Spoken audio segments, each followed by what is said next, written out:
اس دنیا کے اوپر آنے کے اگر ہم مقصد کو نہیں سمجھے تو پھر زندگی برباد کر دی.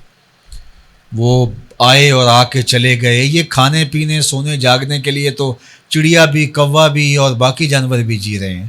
ہم اشرف المخلوقات کس کے لیے ہیں اگر ہمارا وظیفہ یات وہی ہے جو ایک چیونٹی کا ہے, جو ایک کیڑے مکوڑے کا ہے, ایک پرندے کا جو وظیفہ یات ہے صرف کھانا پینا اچھا گھونسلہ, یہ تو کوئی کمال نہیں ہے. حضرت شیخ شاہ نقشبند بخاری نے کہا تھا کہ ہم کسی اور کام کے لیے آئے ہیں, ہماری زندگی کا کچھ مقصد ہے جس مقصد کے لیے ہم تخلیق کیے گئے ہیں. ہم باقی تمام مخلوق جو کہ ہزاروں کی تعداد میں مخلوقات ہیں اور زیرو ہیں, ان کے اندر ہمارے سے طاقت زیادہ ہے. شیر میں طاقت ہم سے زیادہ ہے, ہاتھی کی جسامت ہم سے زیادہ ہے, گھوڑے کے اندر قوت ہم سے زیادہ ہے, عقاب کی نگاہوں میں جو ہے وہ زور ہم سے زیادہ ہے, کسی کے پنجوں میں طاقت زیادہ ہے. تو آپ دیکھ لیں جتنے بھی پھیلے ہوئے جانور ہیں کسی کی رفتار بھی ہم سے زیادہ ہے, لیکن اس کے باوجود یہ اتنی خوبیوں کے باوجود وہ مقصود نہیں ہے کائنات کا. مقصود کائنات کا حضرت انسان ہے. اور اگر اس کا وظیفہ بھی وہی ہو جو ان کا وظیفہ ہو تو کتنی عجیب بات ہے. ایک شخص کو وزیر اعظم بنا دیا جائے اور وہ صبح جو ہے وہ دابڑا اٹھا کر وہ بھی مزدوروں کی طرح جا رہا ہو تو اسے کہا جائے گا کہ یار تجھے پتہ نہیں کہ تیری ذمہ داریاں کیا ہے.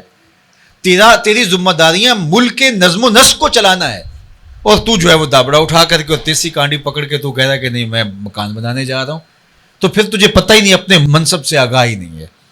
تو اس کو اللہ تعالیٰ نے اشرف المخلوقات نائب الہی خلیفۃ اللہ فی الارض بنایا تھا, اور اس کا یہ سمجھتا ہے کہ میں نے روٹی کمانی ہے اور میں نے جو ہے وہ اچھا گھر بنانا ہے, میں نے اچھے کپڑے بنانے ہیں, اور یہ اللہ دے گا, اس کا اللہ کا وعدہ ہے اور اللہ کے وعدے سچے ہیں, اور اس کے لیے اس کو کچھ محنت کچھ وقت دینا جو ہے وہ ضروری ہے.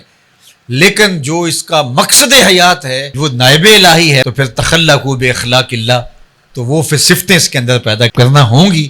جس کا نائب ہے اس کی صفات کا پھر اسے عکس بننا پڑے گا, عکس جمال کبریا اس کو بننا پڑے گا. کیوں؟ اس لیے کہ یہ نائب الہی ہے, پھر اس کی صفات کا عکس اس کے وجود سے دکھائی دے.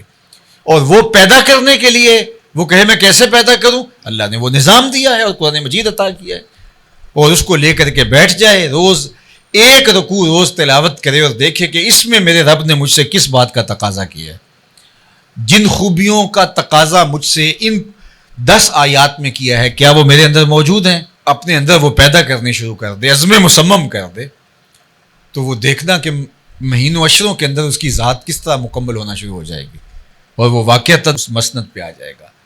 لیکن اس کی طلب اس کو نہیں ہوگی, تو طلب کے بغیر تو ماں بھی بیٹے کو دودھ نہیں دیتی. جب بیٹا روتا ہے تو تب ماں کی چھاتی میں جوش آتا ہے. تو اللہ جل شانہ کی نیابت کوئی چھوٹا انعام ہے, کوئی چھوٹی بات ہے اس کی نیابت, لیکن ہماری ترجیحات ہی وہ نہیں ہوگی, ہماری خواہش تک وہ نہیں ہوگی, اور اس منصب کو حاصل کرنے کے لیے جو ایثار اور جو قربانی ہمیں دینا پڑے گی وہی نہیں ہوگی, ہماری سوچ اور فکر کی وہ بلندی تک نہیں ہوگی, تو پھر نتیجہ کیا ہوگا؟ پھر وہی ہوگا جو نتیجہ ہمارے سامنے ہے.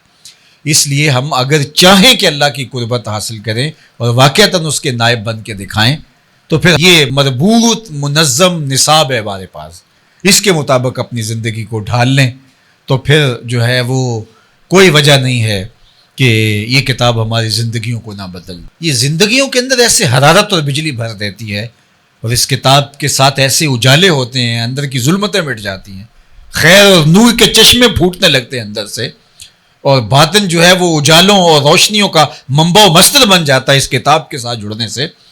پھر خیر ہی خیر ہوتی ہے, اور پھر یہاں روشنیاں ہی روشنیاں پھوٹتی ہیں. پھر ایسا بندہ جہاں سے گزر جائے وہاں بھی روشنیاں پھیلنا شروع ہو جاتی ہے, وہاں بھی دودھ بٹنا شروع ہو جاتا ہے.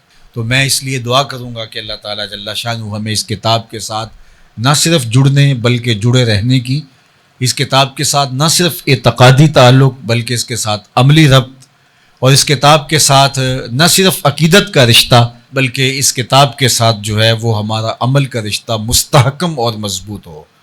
اور اقبال نے کہا تھا گر تو می خواہی مسلمہ زیستن نیست ممکن جز بقرآن زیستن. اگر تو ایک مومنانہ زندگی کا تصور لیے ہوئے بیٹھا ہے اور چاہتا ہے کہ میں مومن بن کے جیوں اور جو شریعت نے مجھے میرے سے تقاضا کیا ہے, تو کہا قرآن کے بغیر تو پھر نہیں جی سکتا. تو یہ قرآن جو ہے وہ تیری زندگی کے ساتھ اس طرح جڑا ہوا ہے کہ تجھے ہر لحظہ، ہر لمحہ، ہر ساتھ تیری رہنمائی کرتا ہے اور تیری ضرورت کی مکمل کفیل ہے، اور کوئی بھی موقع زندگی کا ایسا نہیں ہے جس میں قرآن تجھے مکمل رہنمائی نہ فراہم کر رہا ہو۔ تو اس لیے مجھے اور آپ کو اس پاکیزہ کتاب کے ساتھ اپنے آپ کو جوڑنا ہوگا